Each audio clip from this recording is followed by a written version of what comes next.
With GAT Shield, admins can create rules that can be used to block a specific website for their users. This allows you to block specific URLs for a website without necessarily blocking the whole website. In this video, we'll show you how.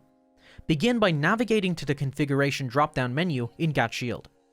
This feature is currently in beta, so make sure to select the Site Access Control beta section. On the left, select the drop-down arrow next to the new Site Access Control section. Then select User-Defined Categories. Now click Add a new category.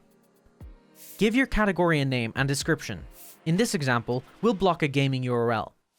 For match type, you can select between contains, starts with, or equals to further narrow down the scope of the category. Then enter the URL for the website. Please note, you must remove the HTTP prefix when inputting URLs. You can also add multiple URLs for the same category. When finished, click Create. Once the category has been made, click the Create Rule button on the right. Here you can create the conditions for your rule. Give your rule a name and select the category we just created. Make sure it is set to active. You can enter a description for your rule and apply an action. In this case, we want this rule to block the URL in that category.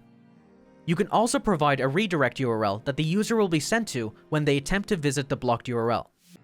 With time restrictions, you can decide when the rule will be enforced. For the scope, you can select the users, groups, or OUs that will be affected by the rule. Chrome devices only will enable or disable the rule only for Chrome devices. And finally, click Create to activate the rule.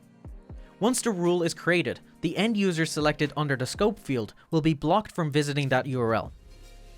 That covers this GAT Shield how-to. Thanks for watching. If you enjoyed this GAT Labs video, please like and subscribe and ring the bell for regular updates.